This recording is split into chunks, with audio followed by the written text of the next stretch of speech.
AP CM Chandrababu ఎంత చెప్పినా ఉచిత ఇసుకలో అక్రమాలు మాత్రం తగ్గడం లేదు. ఈ అక్రమాలను స్వయంగా చూసిన తూర్పుగోదావరి జిల్లా కలెక్టర్ కు మైండ్ బ్లాక్ అయింది. ఇసుక ర్యాంపును కలెక్టర్ ప్రశాంతి ఆకస్మికంగా తనిఖీ చేశారు. ఈ సందర్భంగా ఆమెకు చేదు అనుభవం ఎదురైంది. 20 టన్నుల లారీకి 12,000 రూపాయలు చెల్లించినట్లు ఓ డ్రైవర్ చెప్పాడు. అయితే సాధారణంగా ప్రభుత్వ లెక్కల ప్రకారం టన్నుకు 229 రూపాయలు చొప్పున 20 టన్నులకు 4,580 రూపాయలు మాత్రమే అక్కడ చెల్లించాలి. అయితే లోడింగ్ ఛార్జ్ పేరుతో 12,000 రూపాయలు వసూలు చేస్తున్నారు. దీంతో కలెక్టర్ ర్యాంప్ నిర్వాహకులపై సీరియస్ అయ్యారు.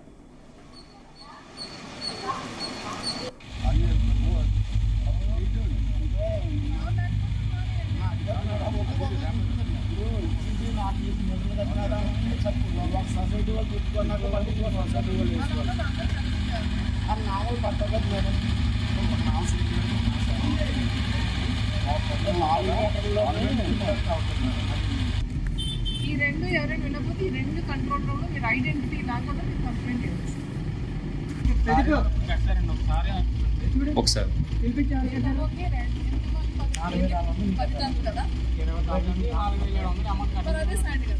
అవునండి, అది కాకుండా ట్రాన్స్పోర్ట్ మీరు ఇవ్వాలి కదా. తీసుకెళ్లారో వాళ్ళ ఓన్ అవసరాల కోసం తీసుకెళ్తున్నారా లేకపోతే అనాథరైజ్డ్ గా తీసుకెళ్తున్నాడా అని చూడాల్సింది డిపార్ట్మెంట్.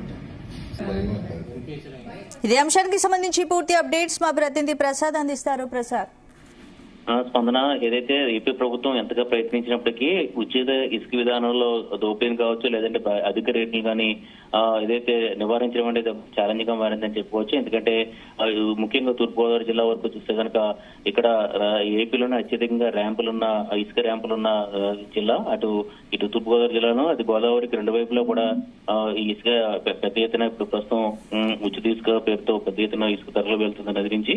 అయితే ఇందులో చూస్తే కనుక ప్రభుత్వం ఏదైతే ఆశిస్తుందో తక్కువ ధరకు కేవలం లోడింగ్ ఛార్జీలు మాత్రమే మినహాయించి మిగిలిన ఎలాంటి భారం లేకుండా వినియోగదారుడికి ఇసుక అందాలని కోరుకున్నది అది మాత్రం జరగని పరిస్థితి అయితే ఉంది. నిన్న స్వయంగా దీనికి జిల్లా కలెక్టర్ ఏదైతే సాక్ష్యంగా నిలిచారని చెప్పుకోవచ్చు. ఎందుకంటే నిన్న ఆకస్మికంగా దాన్ని తనిఖీ చేసిన సందర్భంగా ఒక లారీ డ్రైవర్ ను కలెక్టర్ ప్రశాంత్ ప్రశ్నించిన సందర్భంగా 20 టన్నుల లారీ ఏదైతే 12,000 రూపాయలు చెల్లించి తీసుకెళ్తున్నట్టుగా కూడా చెప్పడం జరిగింది. అయితే దీనికి అదనపు ఛార్జీలు, ఎందుకంటే ఒకవేళ ఇక్కడి నుంచి కాకినాడ వెళ్తే దానికి 24,000 రూపాయల వరకు కూడా వినియోగదారుడు చెల్లించాల్సి ఉంటుంది.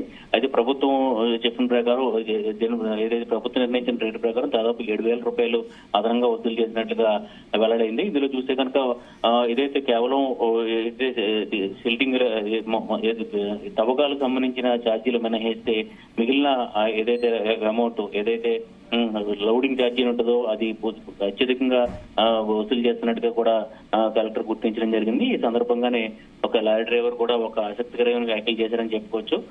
ఏదైతే గత ప్రభుత్వంలోనే ఇసుక తక్కువ రేటు వచ్చేదని చెప్పి కూడా ఆ లారీ డ్రైవర్ స్వయంగా కలెక్టర్లతో చెప్పడం అనేది ఒక ఆసక్తికరమైన విషయంగా చెప్పుకోవచ్చు. దీన్ని నాకు అర్థమైందని చెప్పి కూడా కలెక్టర్ కూడా బదిలీ ఇచ్చి అక్కడి నుంచి వెళ్ళడం జరిగింది. అయితే ప్రస్తుతం చూస్తే కనుక ఇక్కడ రాజమండ్రి రూరల్ నియోజకవర్గంలోని గాయత్రి ఇసుక ర్యాంప్ తో పాటు ఇతర చోట్ల కూడా అంటే ఒక్కొక్క చోట ఒక రకంగా అక్రమాలు జరుగుతున్నాయి. ఇక్కడ ఏదైతే ఈ బోట్స్మెన్ సొసైటీకి సంబంధించిన ర్యాంపుల్లో అయితే ఇసుకను లోడింగ్ ఛార్జీలు ఎక్కువగా వసూలు చేస్తున్నారు.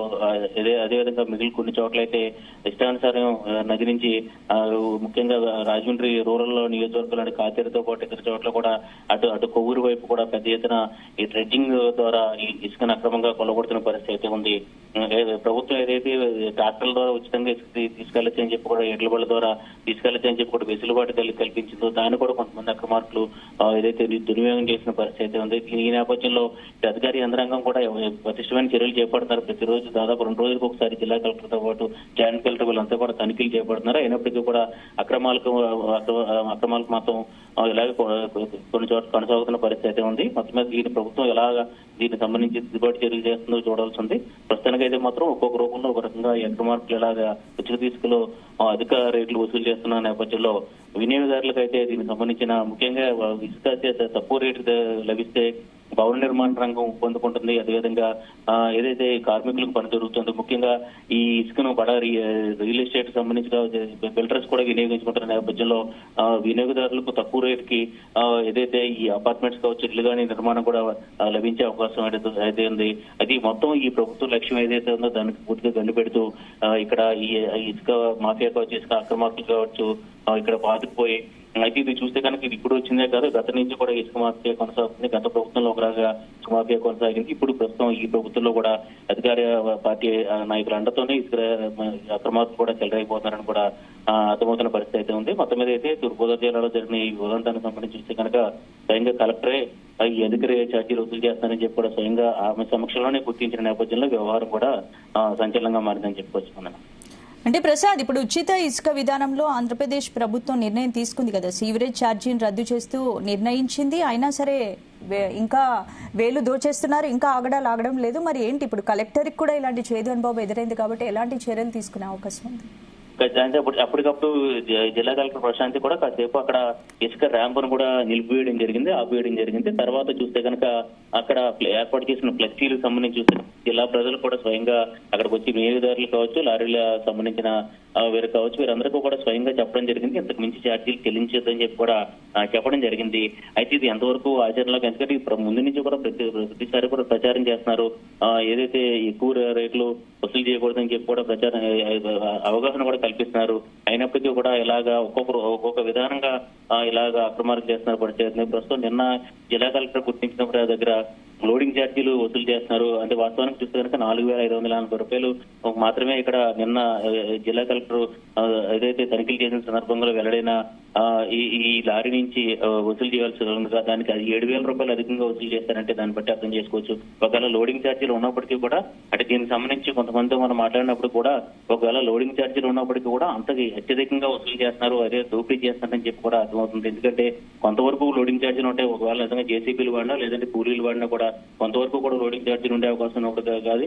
మరి ఎంత అధిక మొత్తంలో అయితే ఉంటుందో దీన్ని ఈ డబ్బులు అయితే ఎవరి జేబుల్లోకి వెళ్తున్నాయని చెప్పి కూడా ఒక ఏదైతే విమర్శలు అయితే వినిపిస్తున్న పరిస్థితి అయితే ఉంది. ఈ నేపథ్యంలో ప్రభుత్వం ఇలాంటి అక్రమాలకు మరింతగా దిద్దుబాటు చర్యలు, ఎందుకంటే స్వయంగా జిల్లా ఏదైతే మైన్స్ శాఖ మంత్రి కొల్లు రవీంద్ర కూడా వచ్చి ఇక్కడ సమీక్ష నిర్వహించి వెళ్లారు. అదేవిధంగా జిల్లా ఇన్ఛార్జ్ మంత్రి నిమ్మల రామానాయుడు కూడా స్వయంగా ర్యాంపులు తనిఖీ చేసి సమీక్షించి వెళ్లడం జరిగింది. అయినప్పటికీ కూడా హెచ్చరికలు జారీ చేసి వెళ్లడం జరిగింది. అయినప్పటికీ కూడా ఈ ఇసుక అక్రమాలు అయ్యి ఆగట్లేదు. అయితే ఇది ఒక్కొక్క రూపంలో, అంటే ఒక్కొక్క ర్యాంపు దగ్గర ఒక్కొక్క రకంగా ఇప్పుడు ప్రస్తుతం ఏదైతే జిల్లా కలెక్టర్ తనిఖీ చేసి గుర్తించిన రాజమండ్రి రూరల్ నియోజకవర్గంలోని గాయత్రి ర్యాంపులో ఏదైతే అధిక లోడింగ్ ఛార్జీలు వసూలు చేస్తున్నారు, అదేవిధంగా కొన్ని చోట్ల అయితే ఇష్టానుసారం కూడా సెట్టింగ్ చేసి అనుమతి లేని చోట్ల కూడా తవ్వుకుని వెళ్ళిపోతున్న పరిస్థితి ఉంది. అదేవిధంగా కొన్ని చోట్ల ట్రాక్టర్లపై ఇష్టానుసారంగా ఏదైతే లోడింగ్ చేసుకుంటున్న క్రమంలో అక్కడ వివాదాలు కూడా జరుగుతున్న పరిస్థితి ఉంది. మొత్తం మీద దీన్ని ఎలా పరిస్థితితో చూడాల్సి ఉంది. మరోవైపు ఉచిత ఇసుక వచ్చిన తర్వాత కూడా రోడ్లు మొత్తం పూర్తిగా